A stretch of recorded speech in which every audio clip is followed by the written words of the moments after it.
యెహోషువ 3వ అధ్యాయం 7వ వచనాన్ని ఒకరు బిగ్గరగా చదువుతారు. అప్పుడు యెహోవా యెహోషువతో ఇట్లాగన్నాడు, నేను మోషేకి తోడైనట్లుగా నీకును తోడైంటాను. ఇశ్రాయేలీయులందరూ నేడు వారి కన్నుల ఎదుట నిన్ను గొప్ప చేయ మొదలు పెట్టేదను. ఆమేన్. హల్లెలూయా. చప్పట్లు కొట్టండి గట్టిగా గట్టిగా గట్టిగా. యెహోషువ మోషే తర్వాత నాయకుడిగా మార్చబడ్డాడు. నాయకుడిగా మారిన తర్వాత యెహోషువతో దేవుడు అనేక వాగ్దానాలు చేశాడు. నిబ్బరము కలిగి ఉండు, నిన్ను విడువను ఎడబాయను, నువ్వు అడుగుపెట్టు ప్రతి స్థలము నీకు స్వాస్థ్యంగా ఇస్తాను, నువ్వు ఇశ్రాయేలీల ఎదుట నేను గొప్పవాణిగా నేను చేస్తాను అని దేవుడు అనేక సార్లు ఒక కన్న తండ్రిలాగా కన్న తల్లి వలె వెన్ను తడుతూ ధైర్యపరుస్తూ, ధైర్యంగా ఉండు, భయపడకు, నేను నీకు తోడుగా ఉన్నా, నీ అంటే ఉన్నానంటూ యేసయ్య పలుసార్లు యెహోషువతో చెబుతూ వచ్చాడు. అయితే ప్రియ సహోదరి సహోదరా, యెహోషువ దేవుని యొక్క సన్నిధిలో ఈ నాయకత్వము నడిపించబడటం ప్రారంభించిన తర్వాత దేవుడు మరొకసారి దర్శించి చెబుతున్న మాట ఈ మాట, నేడు వారి కన్నుల ఎదుట నేను నిన్ను గొప్ప చేసేదను. దేవునికి స్తోత్రం. హల్లెలూయా.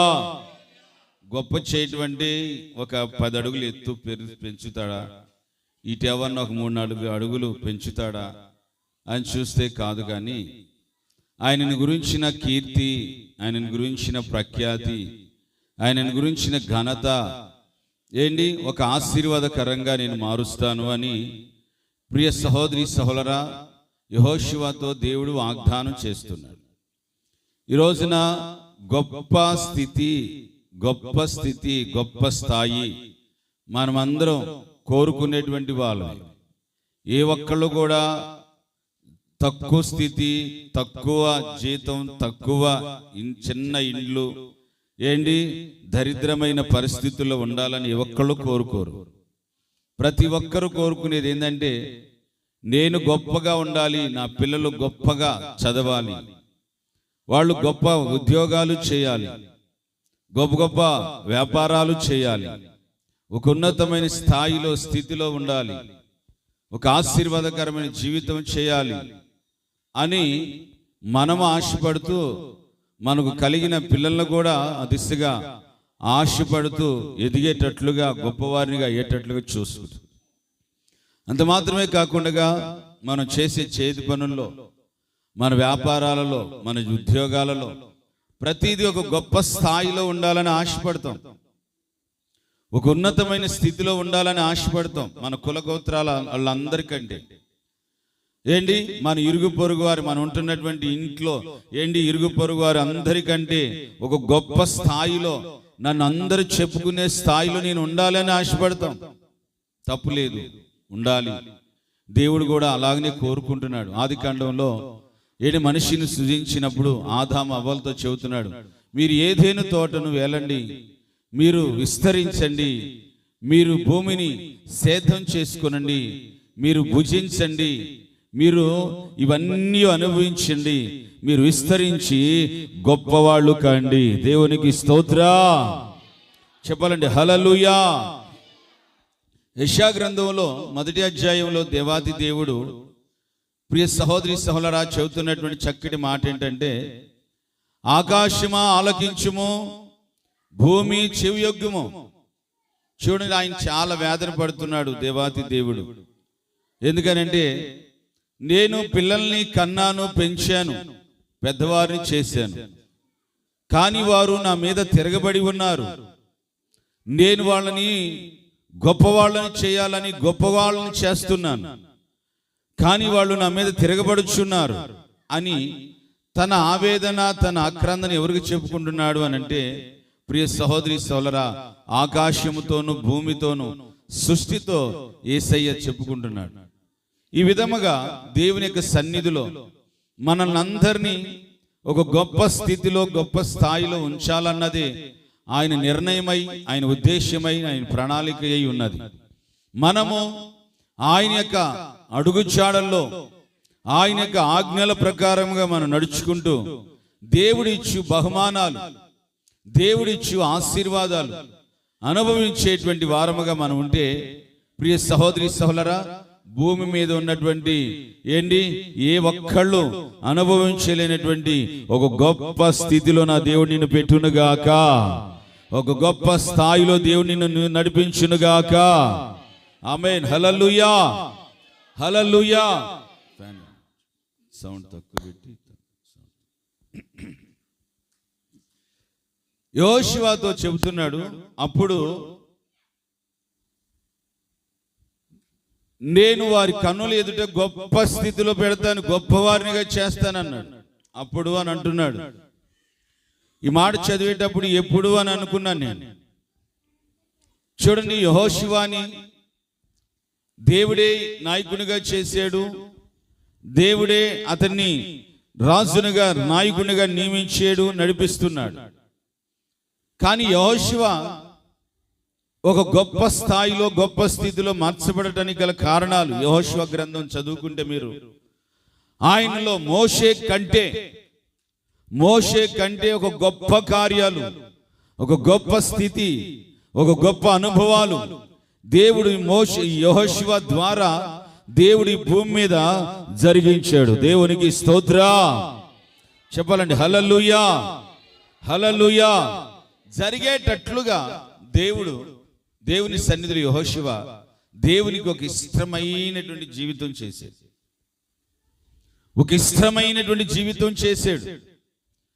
చూడండి, మనం కన్న పిల్లలు ఉంటారు, తల్లిదండ్రులుగా పిల్లల్ని మనం ఎన్నో ఆశలతో ఎదురు చూస్తూ ఉంటాం. నా మాట ప్రకారంగా నడిస్తే వాళ్ళని ఇలాగ చదివిద్దాం, నా మాట ప్రకారంగా నడిస్తే వాళ్ళకి ఇలా బైక్ కొనిద్దాం, నా మాట ప్రకారంగా నడిస్తే ఇలాగా చేద్దాం, ఇలాగ వాడిని ఒక ఉన్నతంగా చూసుకుందాం, వాడికి మంచి బట్టలు తీద్దాం అని మనకి ఎన్నో ఆశలు ఉంటాయి. వాడు మనకు కాస్త వ్యతిరేకంగా నడిచాడు అనుకోండి, తండ్రి మనస్సు విరిచి వేసుకొని ఒట్టి కుమారుడుగా చూస్తూ ఉంటాడు తప్ప తండ్రి ద్వారా ఆ కుమారుడికి ఏ విధమైనటువంటి ఆశీర్వాదాలే కానీ ఏ విధమైన దీవెనలు ఉండవు. ప్రపంచం మీద కోట్ల మంది దేవుని కుమారులు, కుమార్తెలే, పేరుకే సృజించాడు, పెంచాడు, పెద్ద చేసాడు పేరుకే. కానీ సొంత కుమారుల వలె, సొంత కుమార్తెల వలె దేవుని సన్నిధిలో దేవుడు నిన్ను ఆశీర్వదించాలనంటే ఆయన మనస్సును ఎరిగి, ఆయన ఆజ్ఞలను తెలుసుకొని, ఆయన నియమించినటువంటి కట్టడలను అనుసరించి మనం నడిచిన యెడల ఆయన తప్పక మనలను గొప్పవారినిగా చేయునుగాక. ఆమేన్. హల్లెలూయా చెప్పాలండి. హల్లెలూయా. యెహోషువ దేవునికి ఇష్టంగా నడిచినటువంటి అనుభవాలు ఏమిటి అని 1-2 మాటలు గుర్తు చేసుకొని మనం ముగించుకుందాం. యెహోషువ గ్రంథం 3వ అధ్యాయం 1వ వచనం చదువుతారు. యెహోషువ పుస్తకంలో 3వ అధ్యాయం 1వ వచనం చదువుతారు. అప్పుడు అంటున్నాడు, ఎప్పుడు అనంటే, ప్రియ సహోదరి సహోదరా, ఎప్పుడు అనంటే యెహోషువ 3వ అధ్యాయం 1వ వచనం చదువుతున్నారు. ఏనండి, యెహోషువ వేకువనే లేచి అతడును ఇశ్రాయేలీలందరూ యోర్దానుకు వచ్చి దాటక ముందు అక్కడ నిలిచిరి. చాలు. యెహోషువ వేకువనే లేచాడంట. ఒకసారి హల్లేలూయా చెప్పండి, గట్టిగా చెప్పండి. నిద్ర మోకాలు వేసుకుని కాదు, గట్టిగా చెప్పండి. హల్లెలూయా. యెహోషువ వేకువనే లేచి, చెప్పండి, ఎప్పుడు లేచి? చదువు సదా చదువు. యెహోషువ అమ్మల్లారా, బైబిల్ అందరు చదవండి, ఎవరు ఫస్ట్ ఇస్తే వాళ్ళు చదవండి, గట్టిగా చదవండి. ఇట్లా చదువు గట్టిగా. యెహోషువ వేకువనే లేచి అతడును ఇశ్రాయేలీలందరూ, చూడండి, దేవుని మార్గాలలో బయలుదేరటానికి ఈ యెహోషువ ఎప్పుడు లేచాడు అని అంటే వేకువనే లేచాడంట. దేవునికి స్తోత్ర. వేకువ అనుభవం చాలా మధురమైన అనుభవం చెప్తాయినండి. వేకువ అంటే తెల్లవారుతున్నప్పుడు, తెల్లవారుజామున. కీర్తన గ్రంథంలో కీర్తనాకారుడు చెబుతున్న చక్కటి మాట ఏంటి తెలుసా? దేవా, నా దేవుడవు నీవే, వేకువనే నేను నిన్ను వెతకుదును. చప్పలు కొట్టండి గట్టిగా. వేకువనే నేను నిన్ను వెతికేదను. ఎందుకయ్యానంటే ఆయన బలమును, ఆయన ప్రభావమును చూడవలెనని పాడారు మన మినిస్ట్రీలో భక్తులు. కోరస్ పాడదాం. దేవా నా దేవుడవు నీవే, వేకువనే నిన్ను వెదకుదును. నీ బలమును ప్రభావమును చూడా నేనెంతో ఆశతో ఉన్నాను. దేవా, ఆమేన్, హల్లెలూయా. చెప్పాలని గట్టిగా, హల్లెలూయా. చూడండి, వేకువనే లేచి దావీదు ఏమంటున్నాడు? అందరు స్పందించాలి. వేకువనే లేచి దావీదు ఏమంటున్నాడు? నేను వేకువనే లేచి నీ బలమును, చూడండి ఏమంటున్నాడు? నీ బలమును, నీ ప్రభావమును వెదకవలెనని. ఈ హోసన్నా మినిస్ట్రీస్ ఇంతగా శాఖోపు శాఖలుగా ప్రబలెళ్ళటానికి కారణం ఏంటి తెలుసా? ప్రియ సహోదరి సోదరులారా, దైవజనులు యేసన్న గారు, ఆ తర్వాత హోసన్న మినిస్ట్రీస్లో ఉన్న ప్రతి సేవకులు వేకువని లేచి విశ్వాసుల కోసం, సంఘాల కోసం, నశించిపోయే ఆత్మల కోసం చేతులెత్తి ప్రార్థన చేస్తూ, మొరపెట్టి, వాళ్ళ క్షేమం తెలుసుకుంటూ, దేవుని యొక్క కృప కోసం ఎదురు చూస్తూ పొందుకుంటూ ఉన్నాం. దేవునికి స్తోత్ర. చూడండి, పౌలు గారు రాసినట్లుగా మేము కూడా ఏంటి, మీ అంతటి జ్ఞానంలో కాదు, మీ అంతటి గొప్పవాళ్ళం కాదు, చదువు లేనటువంటి, విద్య లేని పామరులం, వెర్రివాళ్ళం. ఏంటి, ఇటువంటి వాళ్ళనైనటువంటి మమ్మల్ని ఆయన పక్షాన్ని నిలుపుకొని ఆయన కృప, మధురమైనటువంటి ఆయన కృప వెల్లడి చేసి దేవుడు అనేకులను వెలిగించి బ్రతికిస్తున్నాడు. కారణం ఏంటంటే వేకువనే లేవటం ద్వారా ఈ రోజున చాలా మందికి ఎప్పుడు తెల్లారుతుంది అని అంటే 8 గంటలకి, 6 గంటల కంటే మధ్యరాత్రి లాగుంటుంది కొంతమందికి. 6 అయింది లేవండమ్మా అని అంటే ఇంట్లో ఆయన పాపం భర్త కాఫీ పెట్టుకుని వచ్చి లేగు అని అంటే అప్పుడేనా అని అంటుంది. ఏంటి, ఏమి లేచి ఏంటి, ఒక 20-30 సంవత్సరాల కిందట మీరు బాగా గమనించి చూడండి, ఒక 30 సంవత్సరాల కిందట వేకుని ఇంట్లో ఉన్నటువంటి ఆ ఇల్లాలు ఏంటి వేకుని లేచి ఇంటి ముందు నీళ్లు కొట్టుకొని చక్కగా ఇంట్లో పనులన్నీ చేసుకొని ఏంటి ఒడ్లు దంచుకొని ఏంటి గంజి కాసుకొని పచ్చడి చేసుకొని అలాగా పొలాలు పోతూ వస్తూ ఉంటే ఏ షుగర్లు బీపీలు లేవు, హల్లెలూయా, ఏ రోగాలు లేవు, ఏ వ్యాధులు లేవు, ఏ సమస్యలు లేవు, ఏ విధమైన కుటుంబంలో కొట్లాటలు లేవు, గుద్దులాటలు లేవు. అందరూ పీస్గా, సమాధానంగా, హ్యాపీగా, ఏ కపటాలు లేవు, ఏ రాజకీయాలు లేవు, ఏ నాటకాలు లేవు, ఏ బూటకాలు లేవు, ఏ అక్రమ సంబంధాలు లేవు, ఏ అన్యాయాలు లేవు. ఇప్పుడంతా భయంకరంగా పాపం పండటానికి కారణం ఏంటి తెలుసా? ప్రియ సహోదరి సోదరులారా, దేవుని కృప విశ్వాసులు అనబడుతున్న వారిలో కూడా ప్రత్యక్షపరచబడట్లేదు. ప్రత్యక్షపరచబడాలని అంటే నువ్వు వేకునే లేవాలి కదా. మీకు విషయం చెప్పాలి, దేవుడు పగల వేళ పాపము, అన్యాయము, అక్రమము విస్తరించి జరుగుతూ ఉంటది. అటువంటి చోట్ల దేవుడు సంచరించుడు, ప్రత్యక్షం కాడు. అందరూ పనుకొని నిద్రిస్తూ లోకమంతా సైలెంట్గా ఉన్నటువంటి సమయంలో నన్ను వెతుకువారు, నా కృప కోసం బతిమలాడుకున్నవారు ఎవరు అని యేసయ్య ఆకాశం నుంచి చూస్తూ చూస్తూ ఎవరైతే వేకువనే లేచి ప్రార్థన చేసుకుంటూ ఉంటారో వారి మీదకి అపరిమితమైన దైవ కృప దిగి వస్తూ ఉంటది. చప్పట్లు కొట్టి గట్టిగా, అపరిమితమైన దైవ కృప దిగి వస్తూ ఉంటది. దైవ కృప దిగి వస్తుంది. ఆమేన్.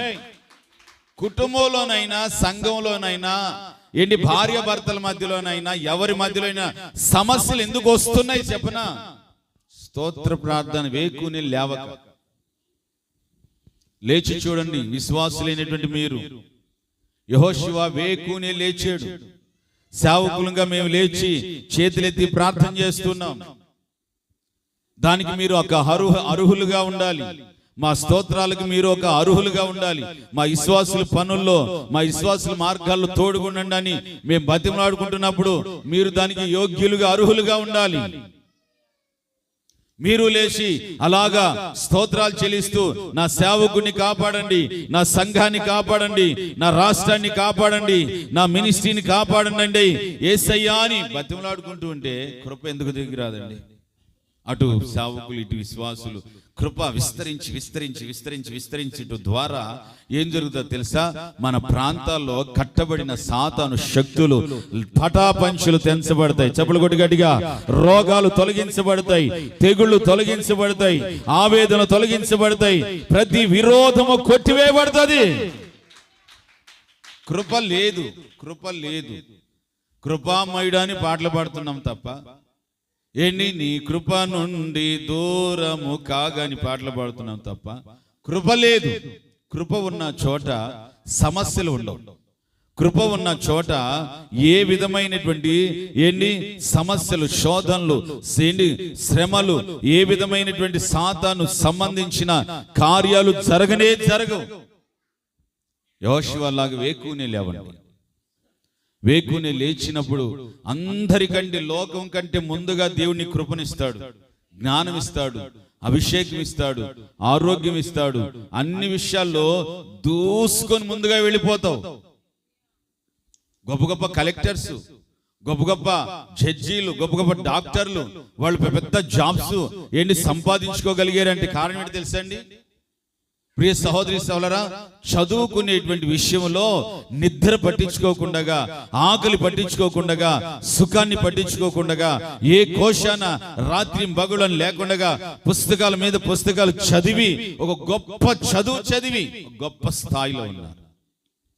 మరి ఈ రోజున వాళ్ళు ఒక గొప్ప స్థితిలో ఉండటానికి గల కారణాలు, దాని వెనుకున్నటువంటి గొప్ప శ్రమ. దేవుడు మనల్ని అంతగా శ్రమ పడమంటలేదు. వేకునే లేచి, దేవా నా దేవుడవు నీవే, వేకువనే నీ బలమును, నీ ప్రభావమును నేను చూడవలెనని నేనెంతో ఆశపడుతున్నాను. చప్పలు కొట్టి గట్టిగా, నేనెంతో ఆశపడుతున్నాను యేసయ్యా, కృప కుమ్మరించండి, కృప కుమ్మరించండి. చప్పలు కొట్టుకుంటూ యేసయ్యా నా మీద కృప కుమ్మరించండి అని అడగండి. కృప కుమ్మరించండి యేసయ్యా, కృప సమృద్ధిగా కుమ్మరించు యేసయ్యా. సౌండ్ బాగాలేదు, సౌండ్. కృప కుమ్మరించమని వేడుకోవాలి. అది ఎవ్వరు లేవకముందు నువ్వు వేకుని లేచి, యెహోషువ లాగా వేకుని లేచి ప్రభు దగ్గర బతిమలాడుకున్నప్పుడు కృప దిగి వస్తుంది. దేవునికి స్తోత్ర.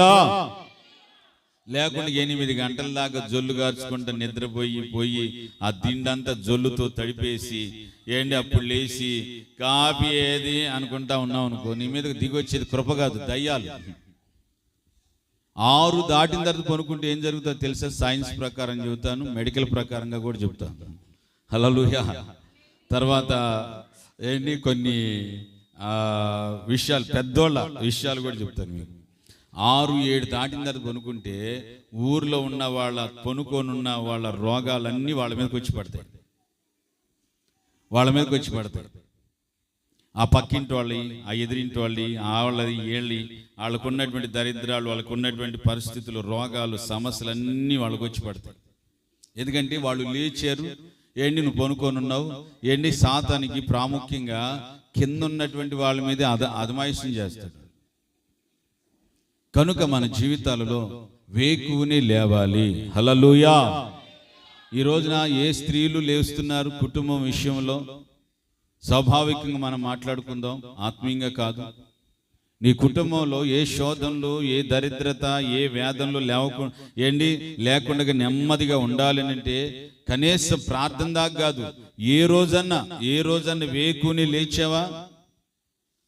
లేచి ఉదయకాలాన్ని లేచి ఇల్లు వాకిళ్ళు శుభ్రం చేసుకొని, శుభ్రంగా నువ్వు తలంటి స్నానం చేసుకొని చక్కగా ఇల్లంతా శుభ్రం చేసుకొని, ఇంట్లో పిల్లలకి భర్తకి ఆహారం వండి పెట్టుకొని చక్కగా వాళ్ళని పోషించుకొని, ఏదైనా పని ఉంటే వీళ్ళతో, పని లేకపోతే చక్కగా ప్రార్థన చేసుకునేటువంటి అనుభవం ఎవరికైనా ఉందా? లేదు. ఈ రోజున కుటుంబాల్లో అనేక సమస్యలు వెలతాండం ఆటానికి కారణం ఏంటి తెలుసా? సాతాను మిమ్మల్ని వేలుబడి చేస్తున్నాడు, మీరు ఏకువనే లేవట్లేదు. సామెతల పుస్తకం 31వ అధ్యాయం చూడండి. ఆమె వేకువనే లేచి దూరముగా వెళ్ళిద్దంట. ఎక్కడికి?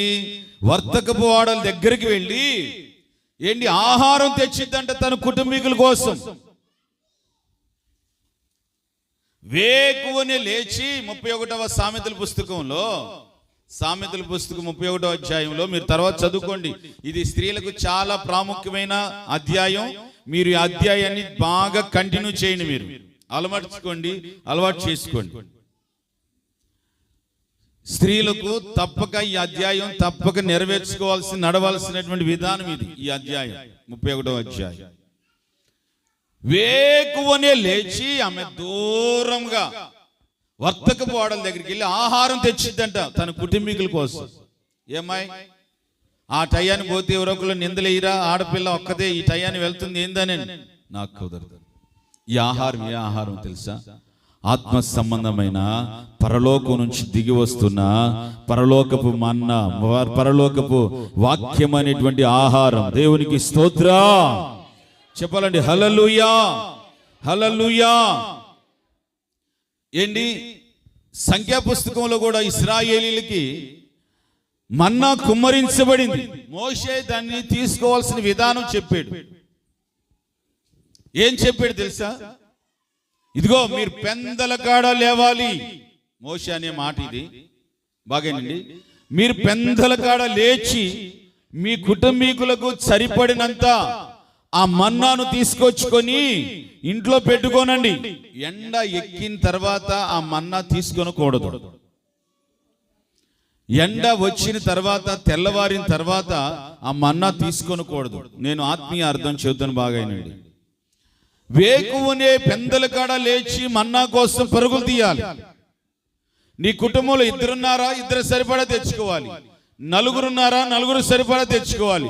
తెచ్చుకొని కూర్చుకొని దాన్ని ఆ రోజంతా తినాలి.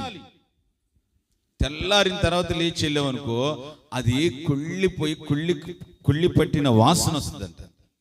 అంటే ప్రియ సహోదరి సోదరా, ఉదయకాలాన్ని లేచి దైవ కృపతో నింపబడి ఉంటే ఆ రోజున ఆరోగ్యం, సమాధానం, సంతోషం, క్షేమము, భద్రత, కాపుదల ఇవన్నీ ఉంటాయి. తెల్లారిన తర్వాత లేచామనుకో కంపు కొట్టిద్ది అని అంటే ఏంటంటే, ప్రియ సహోదరి సోదరా, అన్ని శోధనలు, శ్రమలు, గందరగోళాలు, మనస్సంతా గజిబిజి, ఇక చిరాకు, కొట్లాట్లు, గొడవలు, ఒకళ్ళ మనసులకు అర్థం చేసుకునేటువంటి స్థితి, ఇవన్నీ కలిగి ఆ కుటుంబం కుళ్ళిపోతాయి. ఇక మోషే అప్పుడే చెప్పాడు. మోషే అప్పట్లోనే చెప్పాడు. కనుక యెహోషువ అన్ని లక్షల ప్రజలను నడిపించగలిగేది అంటే దేవునికి ఒక ఇష్టమైనటువంటి పాత్రగా నడిచాడు. దేవునికి స్తోత్రం చెప్పాలండి. హల్లెలూయా. దేవునికి ఒక ఇష్టమైన పాత్రగా నడిచాడు. ఈమె వేకువని లేచి దూరమునున్న ఓడల దగ్గరికి వెళ్ళి, సముద్రంలో ఓడలు వస్తాయి కదా, ఆ ఓడల దగ్గరికి వెళ్ళి ఆహారం తెచ్చిపెట్టిందంట తన ఇంటి వారి కోసం.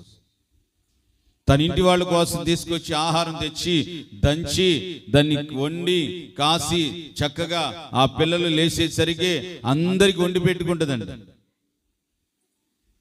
ఈ రోజున మన జీవితాలలో దైవ కృప విషయమై, దేవుని వాక్య విషయమై, దేవుని అనుగ్రహ విషయమై నువ్వేకునే లేచి ఆయన బలమును, ఆయన శక్తిని, ఆయన ప్రభావమును మనం ఒక్కొక్కరు అనుభవించుదముగాక, ఆయన అనుభవించుదముగాక.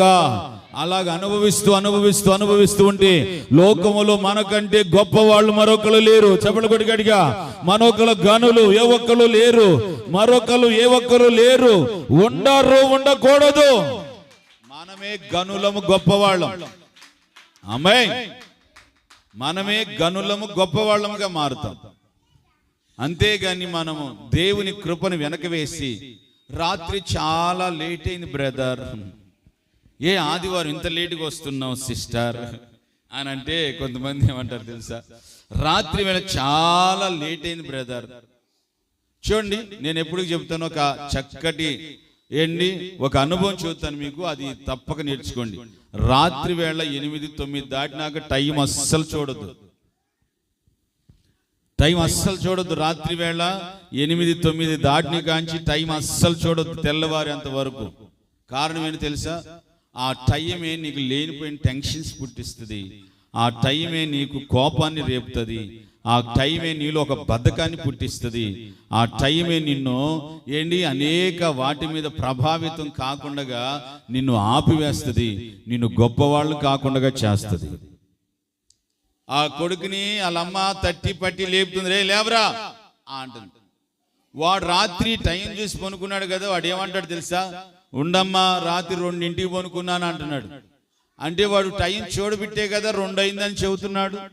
అదే చూడకుండా కానీ పనుకుంటే ఒక్కసారిగా లేవరా అని అంటే వెంటనే వాడు టైం చెప్పేవాడు కాదు, టైం చూడలేదు కనుక అన్ఎక్స్పెక్టెడ్గా లేస్తాడు.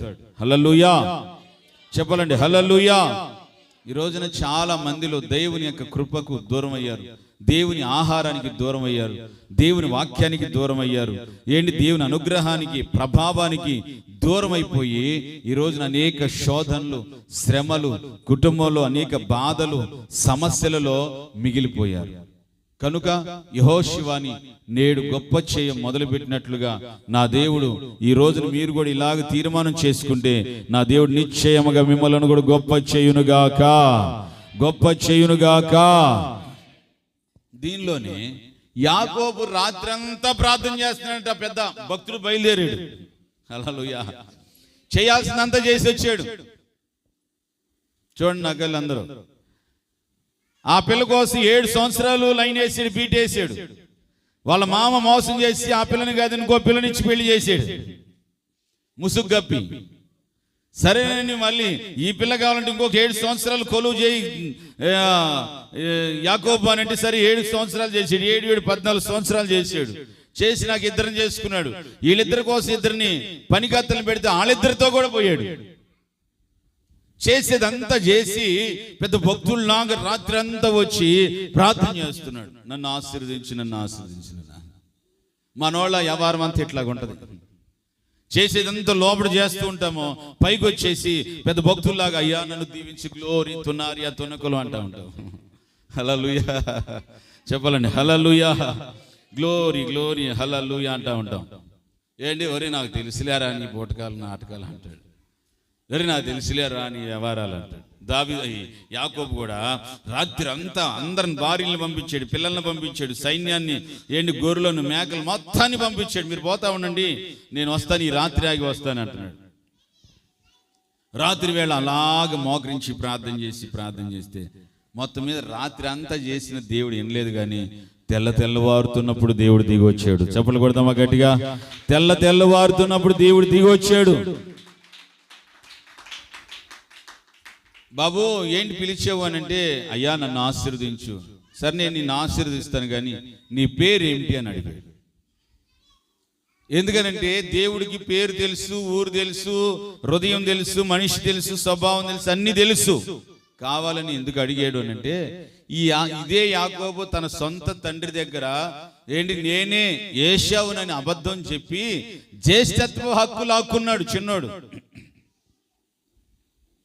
తనకు రావాల్సిన పెద్దోడికి రావాల్సిన ఆస్తి అంతా పెద్దోడికి దక్కకుండగా పెద్దోడిలాగా చర్మము చొక్కాలు తొడుక్కొని వెళ్ళి మాంసం ఆహారం వండి తిన్నాక నేనే వేశ్యావునని చెప్పి ఆశీర్వాదం పొందుకున్నాడు. ఆస్తులు అంతస్తులన్నీ రాపించేసుకున్నాడు. ప్రియ సహోదరి సోదరా, అదిగో ఆ విషయాన్ని చూసిన దేవుడు ఏమంటాడు తెలుసా? నీ పేరు ఏమిటి అని అడుగుతున్నప్పుడు అయ్యా అక్కడ అబద్ధం చెబుతాడని చూశాడు, కానీ అబద్ధం చెప్పలే, నిజమే చెప్పాడు. నా పేరు యాకోబు అయ్యా, మా నాన్నను మోసం చేశాను, మా మేనమామను మోసం చేశాను అయ్యా, నా అన్నను మోసం చేశాను, అందరిని మోసం చేసుకుంటూ వచ్చాను, నేను నిజంగా ఒప్పుకుంటున్నానయ్యా, నేను యాకోబునంటే ఆ రోజు చెబుతున్నాడు, నువ్వు ఇది మొదలుకొని యాకోబు అనబడవు, ఇశ్రాయేలు అనబడతావు. చెప్పులు కొడదాము గట్టిగా. ఇశ్రాయేలుగా ఒక గొప్ప జనాంగముగా నువ్వు మార్చబడతావు. ఒక గొప్ప జనాంగముగా నువ్వు మార్చబడతావు. చూడండి, నేటికి ప్రపంచ వ్యాప్తిగా కూడా అదే ఇశ్రాయేలీలతో తాళదనలేకపోతున్నారు. ఉంది చిన్న దేశమే, చిన్న ప్రజలే, కొద్ది రాష్ట్రమే, కొద్ది ప్రజలే, కానీ ప్రపంచం అంతా చూసేటట్లుగా ఇంచుమించు ఇప్పటికే ఎన్నో యుద్ధాలు, ఇప్పటికీ ఈ మధ్య రేగినటువంటి 10 నెలలుగా రేగిన ఒక యుద్ధంలో ఆ చుట్టుపక్కల ఉన్న దేశాలందరి గుండెల్లో వణుకు పుట్టించేస్తున్నారు. ఎంత గొప్ప దేవుడు వాళ్ళకి ఇచ్చినటువంటి శౌర్యం, బలము అటువంటిది. వీరి పక్షాన యూదా గోత్రపు సింహం ఉన్నాడు. దేవునికి స్తోత్రా చెప్పాలండి, హల్లెలూయా. ఇరాను, ఇరాకు, దుబాయ్, సౌదీ, ఎవడు ఎంతమంది కలిసి వచ్చినా సరే వాళ్ళ దగ్గర జనము లేకపోయినా, మంది లేకపోయినా, మార్పులా లేకపోయినా సరే సింగిల్గా నిలబడ్డ వారి పక్షాన్ని యూదా గోత్రపు సింహం ఉన్నాడు. చెప్పులు కొట్టి గట్టిగా. ఎవరు వారిని ఓడించలేరు, వారిని అదివేయలేరు, చంపివేయలేరు. ప్రపంచ పట్టణంలో లేకుండా చేస్తామని చెప్పేసి ఎంతో మంది లేచారు, వాళ్ళే లేకుండా పోయారు. కారణం తెలుసా? ఆ రోజుని యాకోబుతో ప్రామిస్ చేసిన దేవుడు నేటికి ఆయన వాగ్దానాలు అవునని ఆమెనని రాయబడి ఉన్నవి. ఆమేన్. చూడండి, గొప్ప జనాంగంగా చేస్తానని చెప్పాడు.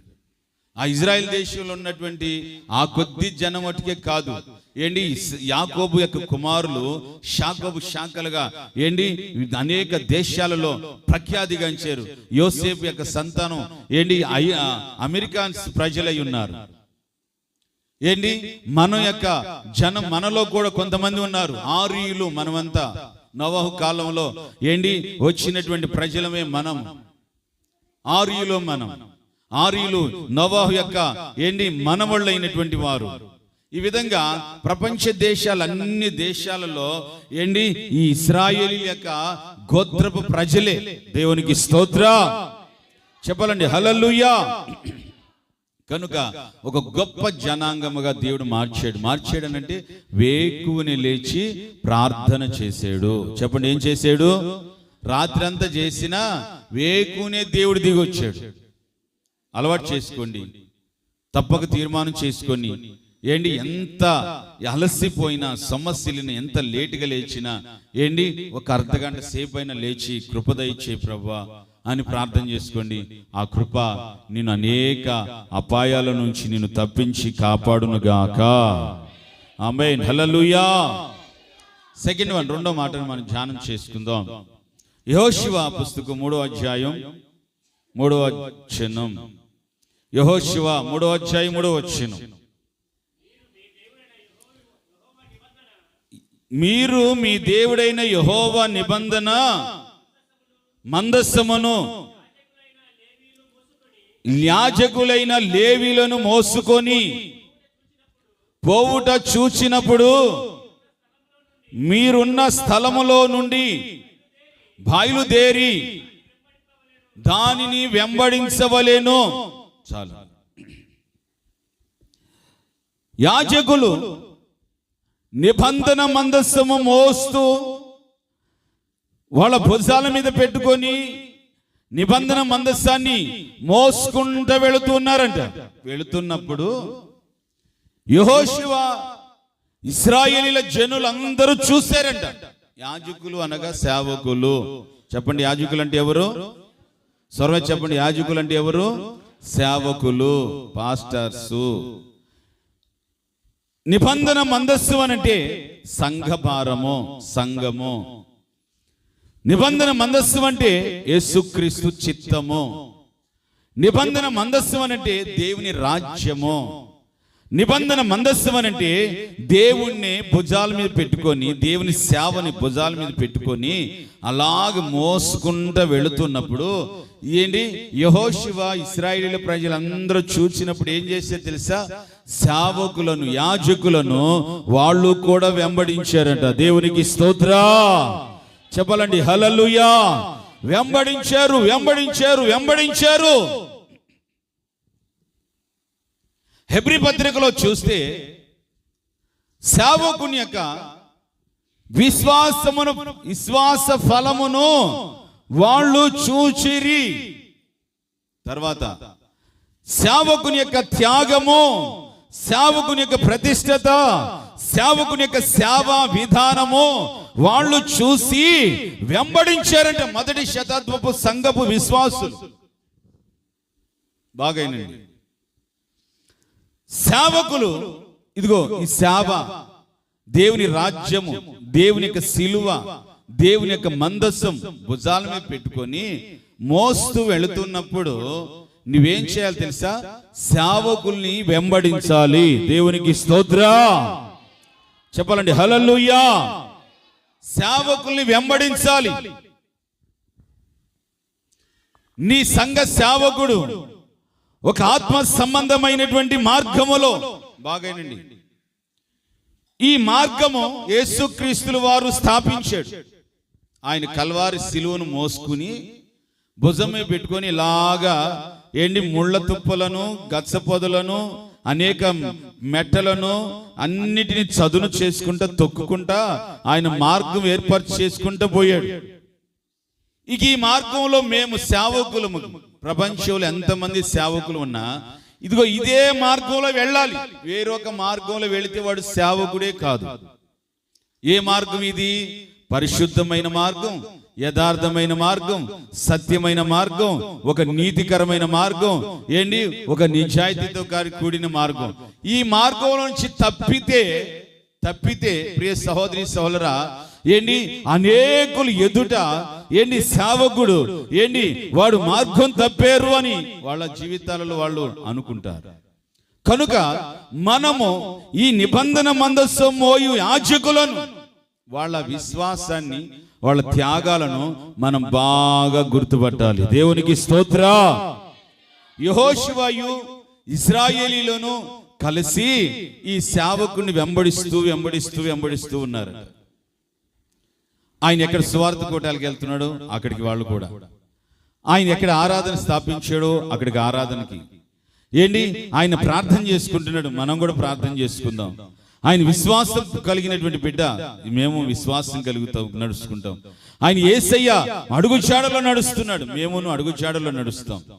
పౌలు గారు అదే మాట అంటాడు, నేను క్రీస్తును పోలి నడుచుకుంటున్న ప్రకారం మీరు నన్ను పోలి నడుచుకునండి. దేవునికి స్తోత్రం చెప్పాలండి, హల్లెలూయా. గడి చెప్పాలి, హల్లెలూయా. చాలా మంది సంఘాలలో ఎవరిని పోలి, ఎవరిని అనుసరించి నడుస్తున్నారు అని అంటే, వీళ్ళ దేవుని పాస్టర్లు 2-3 సంవత్సరాల నుంచి పోతా ఉంటారు, సంఘంలో ముందుగా వచ్చారు, అమ్మో వీళ్ళంత పెద్ద భక్తులు ఇంకొకరు లేరు. మందస్సు మోయివారు ఎవరు? ఎంత పెద్ద సీనియర్ విశ్వాసులైనా, ఎంత పెద్ద వాళ్ళైనా సరే మందస్సాన్ని వాళ్ళు టచ్ చేయకూడదు. యాజకులు మాత్రమే మోయాలి. యాజకులు ఒక్కళ్ళే భుజస్కంధాల మీద పెట్టుకొని ఉంటారు. ప్రియ సహోదరి సోదరులు, చాలా సంఘాలు చూస్తాం. సంఘంలో అది వాళ్ళు మా కులపోళ్ళండి, వాళ్ళంటే మాకు చాలా ఇష్టం, ఇదిగో ఆమె మా మతపస్తురాలు, ఆమెకి నాకు మాటలు బాగా కలిసాయి, చూపులు బాగా కలిసాయి, మనసులు బాగా కలిసాయి అని నువ్వు వాళ్ళని ఫాలో అయ్యావనుకో, వెంబడించావనుకో, నీ జీవితంలో జరిగే నష్టాలు అనేకములు ఉన్నాయి. వాక్యంలో చూపిస్తారు. యాజకులను అనుసరించి నడిస్తే జరిగే ఆశీర్వాదాలు చెబుతాను మీకు. దేవునికి స్తోత్రం చెప్పాలండి, హల్లెలూయా. గడి చెప్పాలి, హల్లెలూయా. చూడండి 6వ అధ్యాయంలో, యెహోషువ పుస్తకం 6వ అధ్యాయంలో 12వ వచనం తర్వాత 20వ వచనం తర్వాత చదువుకోనండి. ఏంటి ఈ ఇశ్రాయేలీలు యెహోషువ దేవుడు ఒక్కొక్క పట్టణం పట్టుకో యెహోషువ అని చెప్పాడు. యెరికో పట్టణానికి సమీపించినప్పుడు యెరికో పట్టణం చుట్టూరు పెద్ద గోడలు నిలిచిపోయి ఉన్నాయంట. చెప్పండి, ఏమి నిలిచిపోయి ఉన్నాయి? గోడలు అడ్డుగా ఉన్నాయి. ఈ యెహోషువ యాజకులు చెప్పాడు, బోరలు ఊదువారిని ఏర్పాటు చేయడు. ఏంటి వీళ్ళందరిని ఏర్పరిచి ఇశ్రాయేలీయులను వాళ్ళందరిని వెనకాల పెట్టి ఏంటి ఈ యాజకులు మందస్సం మోసుకుంటూ వెళుతూ ఉన్నారు. ఏంటి బోరలు ఊదువారు వెళుతూ ఉన్నారు. ఏంటి వెనకాల ఇశ్రాయేలీయుల ప్రజలు పాటలు పాడుతూ ఉన్నారు. ఆ యెరికో గోడల చుట్టూ 7 మారులు తిరుగుచూ ఉండగానే ఆ యెరికో గోడలు కుప్ప కూలిపోయాయంట. చప్పలు కొట్టదాం గట్టిగా, కుప్ప కూలిపోయాయి. నేను చెప్తాను బాగైనండి. యెరికో గోడ లాంటి సమస్యలు ఉంటాయి మీకు. యెరికో గోడ లాంటి రోగాలు ఉంటాయి. యెరికో గోడ లాంటి అప్పుల సమస్యలు ఉంటాయి. యెరికో గోడ లాంటి ప్రజలు ఉంటారు, మనుషులు ఉంటారు, శత్రువులు ఉంటారు. ఇవన్నీ కూడా నీ ఎదుట నుండి ఏంటి కుప్ప కూలిపోయేటట్లుగా ఈ యాజకులను అనుసరించి నడవాలి. ఈ యాజకులు నడిచే మార్గాలలో నువ్వు నడిపించబడ్డప్పుడు యెరికో గోడలు ఎలోడు పెంత తెలుసు. 7 రథాలు ప్రయాణం చేసి అంత ఎలోడు పంట. చెప్పండి, ఎంత ఎంత ఎంత ఒక రథం మన బస్సు ఉంది కదా, మన బస్సు ఎక్కుతాం కదా, అంత ఉంటుంది బస్సు. ఆ రథం ఆ బస్సులన్నీ ఇట్లా కలిపితే 7 బస్సులు వరుసగా పెడితే ఎంత ఎలోడుపు ఉంటుందో అంత ఎలోడుపుగా ఉంటుందంట ఆ గోడ. ఎంత ఎత్తు తెలుసా? ఇంచుమించు చాలా హైట్ ఆ గోడ. అటువంటి గోడలే యాజకులు మందసాన్ని మోసుకుంటూ తిరుగుతున్నారు. యాజకులతో కూడా బోరలు ఊదువారు, ఈ బోరలు ఊదువారితో కూడా ఏంటి ఇశ్రాయేలీయుల ప్రజలు వెళుతూ 7 సారి తిరుగుతూ ఉండగానే ఒక్కసారిగా గోడలు కుప్ప కూలిపోయాయంట. దేవునికి స్తోత్రం. ఇది ఎందుకు రాసేయడం అంటే ఈ గోడలే ఒక సమస్యలు నీకు. ఈ గోడలే నీకు ఒక ఆర్థిక ఇబ్బందులు, దాటలేని తీరాలు, జయించలేని అనుభవాలు, కన్నీళ్లు, రోగాలు, ఆవేదనలు, సమస్యలు, కుటుంబంలో సమాధానం లేని స్థితులు నీ ఎదురుగా గోడల్లాగా నిలిచిపోయి ఉంటాయి. ఇవి తొలగించబడాలి అని అంటే నువ్వు యాజకుల్ని వెంబడించాలి. చెప్పండి, ఏం చేయాలి? చెప్పండి, ఏం చేయాలి? యాజకుల్ని వెంబడిస్తూ సేవకులు వేస్తున్న ప్రతి అడుగులో నువ్వు కూడా అడుగు వేసుకుంటా నువ్వు నడిపించబడితే నీ జీవితంలో ప్రతి కష్టమును, ప్రతి సమస్యలు, ప్రతి నిట్టూర్పులు యావత్తును ఎగిరిపోవును గాక, ప్రతి సమస్యలు తొలగించబడును గాక. ఆమేన్, హల్లెలూయా. చెప్పాలండి గట్టిగా, హల్లెలూయా. దేవుని సన్నిధిలో యాజకులు వెంబడి నువ్వు నడవాలి. యాజకుల విశ్వాసాన్ని చూడాలి. యాజకుల యొక్క విశ్వాసం, ప్రార్థన, వారి యొక్క సమర్పణ, వారి యొక్క త్యాగము, వారి ప్రతిష్టతను చూడాలి. చూసి నడుచుకుంటా వారి అడుగుచాడల్లో అడుగులు వేసుకుంటూ వెళ్ళాలి. ఈ రోజున ప్రియ సహోదరి సోదరా, అనేక సంఘాలు చూస్తాం. మేము అనేక చోట్ల, అనేక రాష్ట్రాలు, జిల్లాలు తిరుగుతూ ఉంటాం. వారి ప్రాంతాల్లో ఉన్నటువంటి సంఘాల్లో ఈ హొసన్న మినిస్ట్రీస్ కాక వేరే సంఘాలకు వెళ్తే అనేక 30-40 సంవత్సరాల నుంచి ఆ 15 మందితో ఆ 15 మంది మధ్యలో సరైనటువంటి ఉద్యమం లేక, జీవం లేక, నామకార్థంగా ఆ పాడిందే పాడి ఆ పాటే పాడుకుంటా, కానుకల పాట, ఇంకా ఆ పాట తప్ప వేరొక పాట పాడకుండా, లేకపోతే ఆ పాటే పాడి పరిశుద్ధ అని ఇంక వేరే పాట పాడకుండా అదే స్థితిలో ఉన్నారు. ఈ హొసన్న మినిస్ట్రీస్లో చూస్తే మీరు ఒక స్థాయిలో, ఒక స్థితిలో ఉంటే ఆడ ఉండనివ్వరు. ఆత్మీయంగా మరింతగా ముందుకు వెళ్ళేటట్లుగా మీకోసం ఈ యాజకులు ప్రార్థన చేస్తూనే ఉంటారు. దేవునికి స్తోత్రం. చెప్పాలండి, హల్లెలూయా. కనుక దేవుని సన్నిధిలో మనం అందరం కూడా బాగా నేర్చుకోవాల్సిన విధానం ఏంటంటే నీవు నీ యాజకుల్ని వెంబడించాలి. చెప్పండి, ఏం చేయాలి? ఏం చేయాలి? నీ యాజకుల్ని వెంబడించాలి. వెంబడించినప్పుడు యాజకులు భుజాల మీద ఏముందంటే మందస్సం ఉంది. ఏముంది చెప్పండి? నిబంధన మందస్సం. నిబంధన మందస్సం అని అంటే ప్రియ సహోదరి సోదరా, యేసయ్యకి సాదృశ్యం, సంఘానికి సాదృశ్యం, దేవుని రాజ్యానికి సాదృశ్యం. ఏంటి? నశించిపోయే ప్రజల కోసం పాటుపడే దాని యొక్క సాదృశ్యమై ఉన్నది. వాళ్ళ భుజాల మీద అవి పెట్టబడి ఉన్నాయి కనుక అవి మోసుకుంటూ వెళుతున్నారు కనుక సేవకుల్ని అడుగుల్లో అడుగు వేసుకుంటా వాళ్ళకి దాహమైందా నీళ్ళు ఇవ్వటం, వాళ్ళకి ఆహారమైందా, ఆకలిందా ఆకలి తీర్చటం, ఏంటి వాళ్ళకి క్షేమం చూసుకోవటం, వాళ్ళని సంతోషంగా చూసుకోవటం, ఏంటి వాళ్ళు క్షేమంగా ఉంటే మనం క్షేమంగా ఉంటాం, వాళ్ళు భద్రంగా ఉంటే మనం భద్రంగా ఉంటామన్న ఒక చక్క ఆత్మీయ అనుభవం కలిగి నువ్వు నడిపించబడితే తప్పక నా దేవుడు నిన్ను ఒక గొప్పవారినిగా నా దేవుడు నిన్ను ఆశీర్వదించునుగాక. ఆమేన్, హల్లెలూయా. చూడండి, ఈ ఎరుకో గోడలు కుప్పకూలిపోయాయి. ఒకటి, దేవుని యొక్క సేవకుల్ని అనుసరించి నడిస్తే నీకు జయము కలుగునుగాక. ఫస్ట్ అనగా. రెండోది, దీంట్లోనే ఏంటి, దావీదు ఇదే మందస్సం, ఇదే నిబంధన మందస్సం ఫిలిస్తీన్ ఇంట్లో ఉండిపోయింది. గితీయుడకు గితీయుల ఇళ్లలో ఉండిపోయింది. దేవుడు దావీదును రాజును దర్శించాడు. నా మందస్సం అన్యజనుల ప్రాంతంలో ఉంటే నీకు ఎలా నిద్ర పడుతుంది? కొత్త ఎద్దుల బండి చేయించి, కొత్త ఎద్దులను తీసుకొచ్చి ఆ ఎద్దుల బండి మీద మందస్సం పెట్టుకొని చక్కగా ఒక ఊరేగింపుతో ఒక పెద్ద బ్యాండ్ మేళం పెట్టుకొని దావీదు ఒక గొప్ప ఒక దేశాన్ని పరిపాలించే రాజు. ఆ రాజు అయిన దావీదు ఏం చేస్తాడో తెలుసా? ఈ మందస్సం ఎదుట యాజకులు మందస్సం మోస్తూ వస్తున్నారు, డోలకులు కొడుతున్నారు, బోరలు ఊదుతున్నారు, ఎంతో బ్యాండ్ మేళం జరుగుతుంది, డీజేలు పెట్టారు. అలా జరుగుతుంటే దావీదు గొప్ప రాజు అయ్యుండి ఆ మందస్సం ఎదుట అతడు నాట్యం చేస్తున్నాడట. దేవునికి స్తోత్ర. అంటే స్తుతి ఆరాధన జరుగుతుంది, స్తుతి ఆరాధన జరుగుతుంది. దేవుని సంఘం అనబడుతుంది. ఈ మందస్సంలో జరగవలసింది ఏంటి తెలుసా?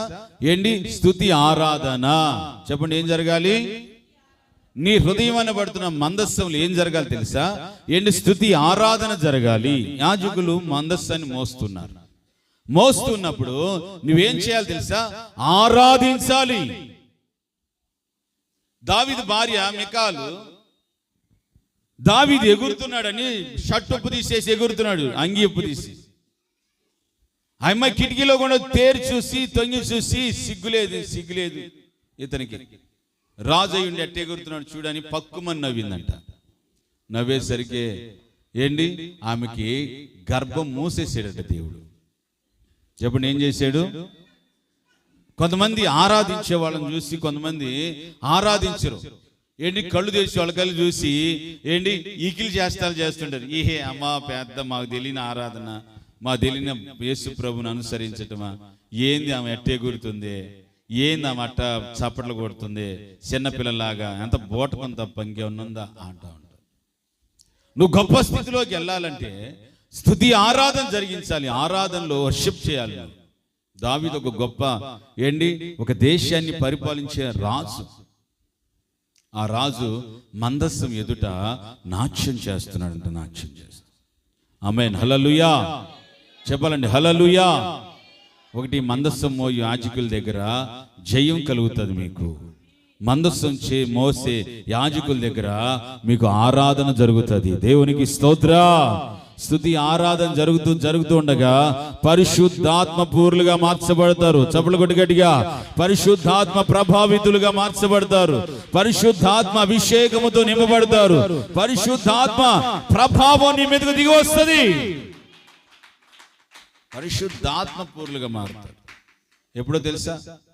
మందస్సం దగ్గర నువ్వు నాట్యం చేయాలి, డాన్స్ చేయాలి. డాన్స్ అనేది దేవుని బిడ్డలది. సాతాను గాడు కొట్టివేసి ఇప్పుడు రకరకాల డాన్సులన్నీ బయట చేస్తున్నారు, కానీ అసలు ఫస్ట్ డాన్స్ అనేది మనదే. దేవుని దగ్గర నాట్యం చేయాలి.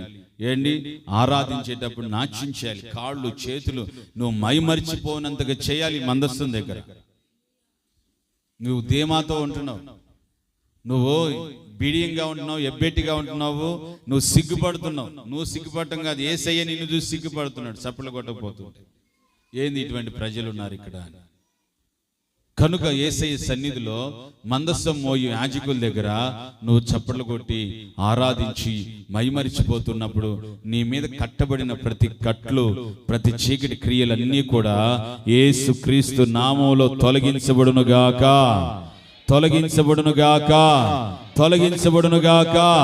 అభిషేకంతో నింపబడుదురుగాక, బలమైన శక్తితో నింపబడుదురుగాక, బలమైన శక్తితో నింపబడుదురుగాక, ప్రార్థన అనుభవంతో నింపబడుదురుగాక, అదిగో ఆసక్తితో నింపబడుదురుగాక.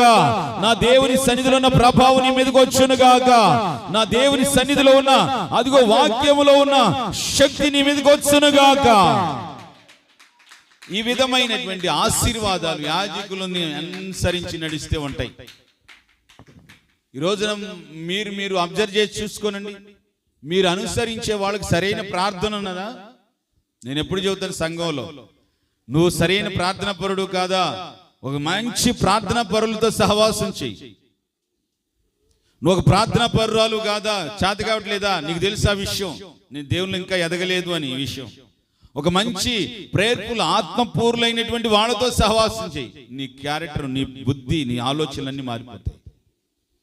ఏంటి, నీవు అలా కాకుండా నీవే అంతంత మాత్రంగా ఉంటే ఇంకొంచెం ఇంకా ఏమీ లేని వాడి దగ్గరకు పోయి, ఏమీ లేని దాని దగ్గర పోయి నువ్వు ఏంటి అట్టా ఇట్టా అని చెప్పేసి అంటే నువ్వు ఇంకా భ్రష్టులు అయిపోతారు, నువ్వు ఇంకా పతనం అయిపోతావు, ఇంకా పాడైపోతారు.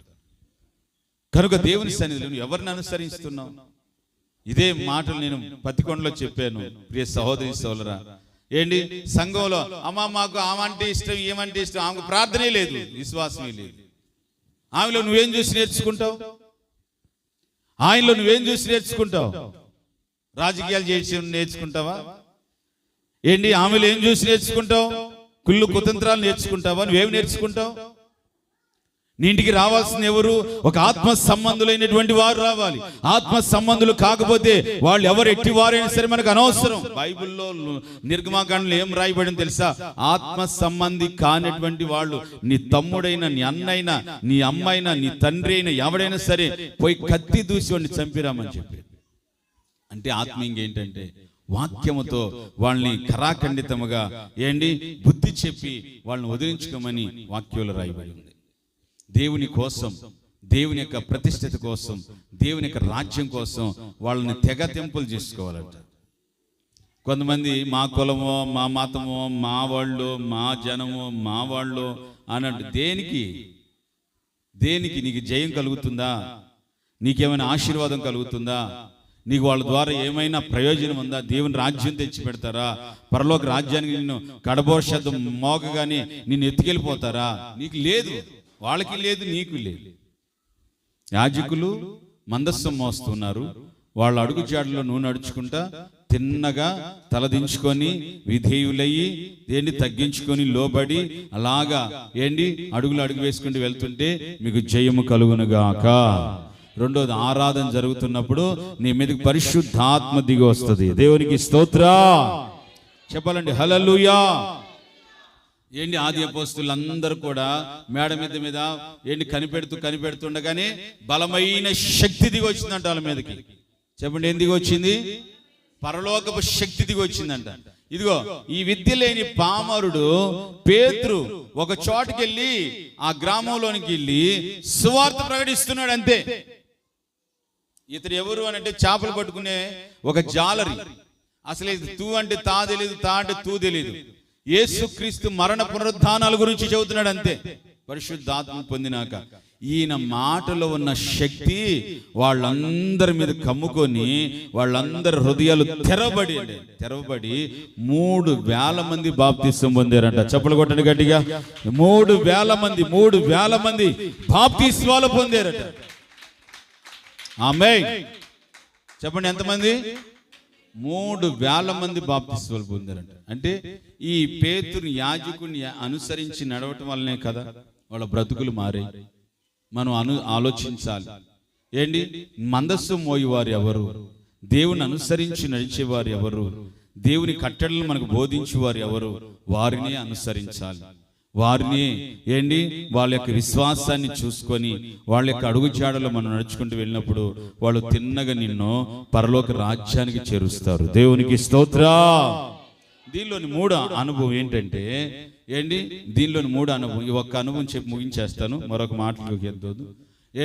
దీనిలోనికి ఈ యెహోషువ ఈ మందస్సం మోయి వారితో కూడా వెళుతున్నప్పుడు ఓ పెద్ద యోర్దాను నది అడ్డు వచ్చిందంట. చెప్పండి, ఏమొచ్చింది? యోర్దాను నది అడ్డుగా వచ్చిందంట. ఈ యాజకులు మందస్సం మోసుకుంటా ఈ మందస్సాన్ని నలుగురు మోయాలి. మోసుకుంటా వస్తుంటే ఈడ పెద్ద నది, వెనకాల లక్షల ప్రజలు ఆ దరికి వెళ్ళాలి. కానీ నది అడ్డు వచ్చింది. ఏం చేయాలనుకున్నప్పుడు ఈ యాజకులు ఈ మందస్సం మోయి వారు ఏం చేసే తెలుసా? అలాగా అడుగు ఆ యోర్దాను నదికి అలా టచ్ చేశారట. ఇలా పారుతున్న నది ఇలాగా మరలా పైకి హైట్ గా ఉన్న సైడ్ కి ఇలా డౌన్ లో పారే నీళ్లు తిన్నగా ఇలాగ పైకి ఎక్కిపోయాయంట. చప్పలు కొట్టి గట్టిగా. ఇలాగ పైకి ఎక్కిపోయి అక్కడ ఏ విధమైన జలములు లేకుండా వాళ్ళు ఆరిన నేలలో సంతోషంగా వాళ్ళందరూ నడిచారట. రాయబడిన మాట అదే అధ్యాయం, మీరు తర్వాత చదువుకోనండి. యోర్దాను ఏకరాశిగా నిలబడేను. ఆమేన్. చెప్పండి, యోర్దాను ఏమైంది? ఏకరాశిగా నిలబడింది. ఒకటి, యాజకులు మందస్సం మోసుకుంటూ వెళుతుంటే ఎరుకో గోడలు కుప్పగూలిపడ్డాయి. రెండోది, యాజకులు మందస్సం మోసుకుని వెళ్తుంటే దావీదు ఆరాధన చేశాడు. మూడోది, యాజకులు మందస్సం మోసుకుని వాళ్ళ కాళ్ళు యోర్దాను నదికి తగలగానే ఏకరాశిగా నిలిచిపోయాయి. చెబుతున్నాను మీ కాడే, నీ సమస్యల్లో ఉన్నప్పుడు నీవు, కష్టాల్లో ఉన్నప్పుడు నీవు ఈ మందస్సం మోసే యాజకుడు నీ ఇంటిలో ఆ సమస్యల్లో ఒక్క అడుగు అలా పెట్టాడు అనంటే నీ సమస్యలన్నీ ఏకరాశిగా నిలిచిపోవునుగాక. చప్పలు కొట్టి గట్టిగా. నీ కష్టాలన్నీ ఏకరాశిగా నిలిచిపోవునుగాక.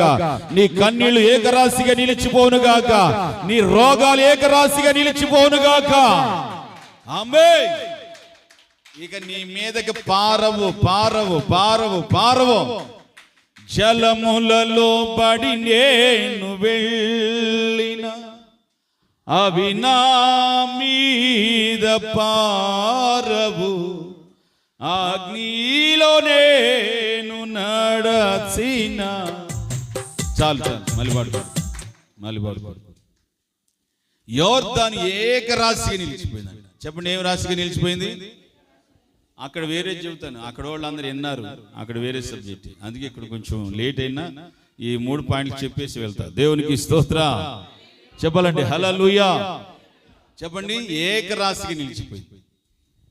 నీ సమస్యలతో, నీ బాధలతో, నీ కష్టాలతో, కన్నీళ్లతో దేవుని మందిరానికి వస్తున్నావా? దేవాతి దేవుడు చెబుతున్నాడు, నా సేవకుడు ఏ ఇంటిని దర్శించినో ఆ ఇంటికి శుభం కలుగునుగాక. ఏ ఇంటికి అడుగుపెట్టి ఆ ఇంట్లో ప్రార్థన చేస్తాడో ఆ ఇంట్లో సమాధానము, ఆశీర్వాదం నిలిచి ఉంటుందని చెప్పాడు. నా సేవకుడు ఏ ఇంటికి వచ్చి ఆ ఇంట్లో వాళ్ళ విషయమై ప్రార్థన చేస్తాడో ఆ ఇంట్లో పారుతున్న సమస్యలు, పారుతున్న కన్నీళ్లు, పారుతున్న ఆవేదనలు అవన్నీ ఏకరాశిగా నిలిచిపోతాయి. ఇక అదంతటితో కథం, కత్తెర వేసినట్లుగానే అవి అలాగే నిలిచిపోతాయి. నువ్వు సంతోషంగా, సమాధానంగా, ఆనందంగా, ఆరోగ్యంగా నీ కుటుంబంలో శాంతి సమాధానాలు వెలువడి చేయునుగాక. ఆమేన్. హల్లెలూయా చెప్పాలండి. హల్లెలూయా. కనుక యెహోషువ గొప్పవాడిగా మార్చబడ్డాడని కారణం దేవుని సన్నిధిలో చక్కటి అనుభవాలు వేకుని లేవాలి. చెప్పండి, ఏం చేయాలి? అందరు స్వరమే చెప్పండి. తల్లులారు మీరు అందరు చెప్పండి గట్టిగా. ఏం చేయాలి? యెహోషువ ఏం చేశాడు? చెప్పండి, యెహోషువ ఏం చేశాడు? చెప్పండి, యెహోషువ ఏం చేశాడు? స్వరమే చెప్పండి. యెహోషువ ఏం చేశాడు? వేకువనే లేచాడు. కీర్తనకారుడు ఏం చేశాడు? వేకువని లేచి, దేవా నా దేవుడవు నీవే. చెప్పండి, ఏమన్నాడు? వేకువని నీ మహిమను, నీ ప్రభావమును, నీ కృపను నేను పొందుకొనుచున్నాను. దేవునికి స్తోత్ర. రెండోది, యెహోషువ యాజకులను వెంబడించాడు. చెప్పండి, ఏం చేశాడు? చెప్పండి, ఏం చేశాడు? మందసం మోయు యాజకుల్ని వెంబడించాలి. సంఘంలో వాళ్ళని వీళ్ళ పాస్టర్లు వచ్చి పోతా ఉంటారు. వీళ్ళు కాదు మనకి, సంఘంలో మనం ఏంటి ఒకటవ్వాలి, మనం గ్రూప్ అవ్వాలి, మనం ఏంటి నాటకాలు చేయాలి, రాజకీయాలు చేయాలి కాదు. నీలో నిజమైనటువంటి పరలోక రాజ్యానికి వెళ్ళాలంటే యాజకులు మాత్రమే వెంబడించినప్పుడు నీకు నిత్య జీవం దొరుకుతుంది, సమాధానం దొరుకుతుంది, జయం దొరుకుతుంది. ఏంటి నువ్వు సంతోషంతో, సమాధానంతో, ఆనందంతో ఎప్పుడు ఉంటావు. లేకపోతే ఎప్పుడు నువ్వు ఆ కష్టాలు, కన్నీళ్లు, బాధలు, సమస్యలు, ఆ నిట్టూర్పుల మధ్యలోనే ఉండిపోతావు. ఏంటి ఎంతమంది యాజకులు వచ్చిపోతున్నా నీ జీవితం అంతా ఇక అదో పాతాళానికి దిగజారిపోయినట్లుగా కనిపించబడుతుంది. కనుక అటువంటి పరిస్థితులు పడిపోకుండా యాజకులు వెంబడించాలి. దేవునికి స్తోత్రం. మూడో మాట యెహోషువ పుస్తకం 3వ అధ్యాయం 5వ వచనం చదివి మోకరించండి. యెహోషువ 3వ అధ్యాయం 5వ వచనం. మరియు యెహోషువ, రేపు యెహోవా మీ మధ్యలో అద్భుత కార్యాలను మిమ్ములను మీరు పరిశుద్ధపరచుకొనండి జనులకు ఆజ్ఞాపించాడు. ఏం చేశాడంట యెహోషువ? రేపు మన మధ్యలో యెహోవా అద్భుత కార్యాలు జరిగిస్తున్నాడు. దేవునికి స్తోత్రం. చెప్పండి, ఏం చేస్తున్నాడు? అద్భుత కార్యాలు, మహత్కార్యాలు చేస్తున్నాడు. అద్భుత కార్యాలు, మహత్కార్యాలు అంటే మనందరికి కూడా ఇష్టమే. కానీ పరిశుద్ధత ఏమైపోవాలి? దేవుడు ఏమంటాడంటే, నేను పరిశుద్ధుని కనుక మీరును పరిశుద్ధులై ఉండండి. ఆమేన్, హల్లెలూయా.